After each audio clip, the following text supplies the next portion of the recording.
And now onto how to actually do outreach to local businesses. And this goes for Instagram, this goes for Facebook as well, obviously all owned by Meta. And I'm just going to be running you through quite literally a live example of how I actually converted someone and how I converted a local business. So I got a list of all of the potential leads. So I got a list of like 30, 50, 40, 50, 60, whatever it was, of a certain amount of people, which I'm going to be showing you the acquisition and the actual data tracking concept of this later on.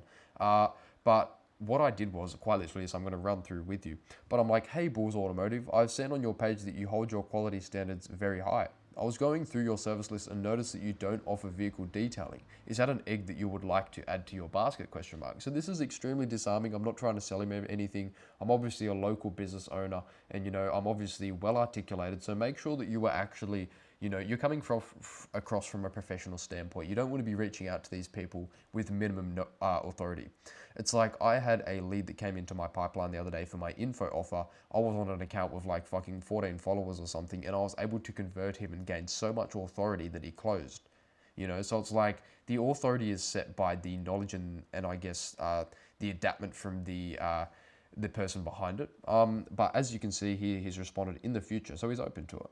And I said, I get that. How long have you been in the industry for? So this is probably a little bit blunt, but he respects it. And he's like, business 3 years, personally 13 years. And I said, that's awesome. Would you be interested in trading business cards? At the end of a detailer, I leave the customer a little goodie bag with air fresheners, stickers, and some business cards. It would be a great way for us to both win and get some new customers through the door. To tell you a bit about myself, I have had a passion for the detailing industry since a young fella. Had my first detailing business when I was 12 and now I'm 18. I've started an official business and I'm all about supporting local companies. And as you can see here, I'm just being truly authentic and I'm sounding like I'm just wanting to network, and business owners that are reputable will honestly respect this and will want to support local. So this is something that you truly can work on. And as you can see, what's your business name called? And I said, currently Elite Auto Detailing, but rebranding to MC Auto Detailing. Can flick your, et cetera, et cetera, et cetera. You can just see that right there, rebranding. And he said, okay, looks good. You do good work. What do you charge for a paint correction? So as you can see here, look at this. Stage 2 cut and polishes starting from $415 includes paint decontamination, hand wash, and dry.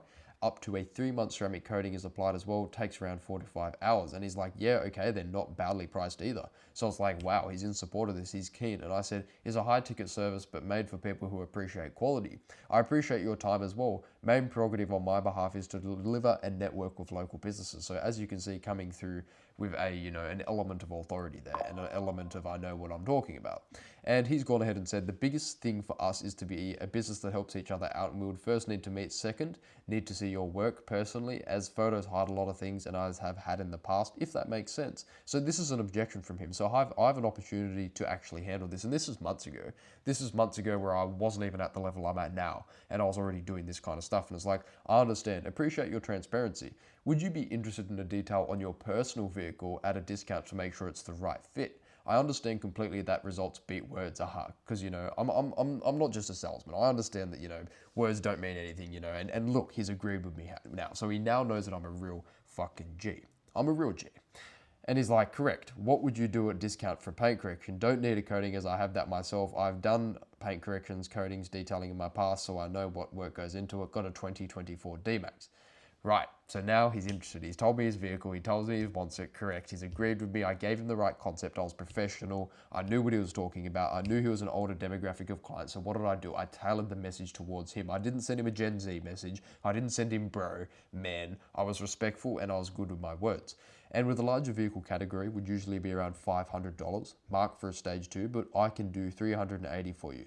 Okay, mate, where are you located? And then down there is just literally the information. We'll let you know tomorrow, mate. And then I got into it, and then he actually closed, and I went out there and did that, the 2024 D-Max. I hit him up with a ceramic coating, and then I actually got involved, got some business card, gave out some business cards as well on my behalf with, leaving the little goodie bag at the end of a detail and that kind of thing as well. But this just shows you how to actually, deal with someone, especially in a local service business niche, and working out the demographic of client.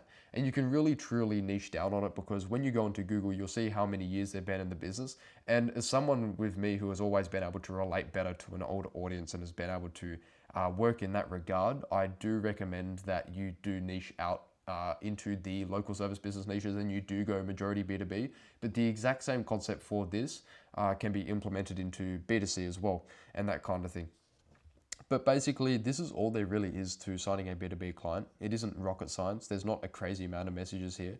You know, there's literally just straightforward messages that have been able to actually help this help him understand how much value the detail brings to the table, and that I'm, you know, trying to make a name for myself, and I've got so much more to prove than the rest of these people. But I don't really want to go too crazy with it. But it's like, this is a really, really perfect example of what you can do to try and implement into your business, which is going to get you results. So this is the outreach process to this as well. So I will see you in the next one.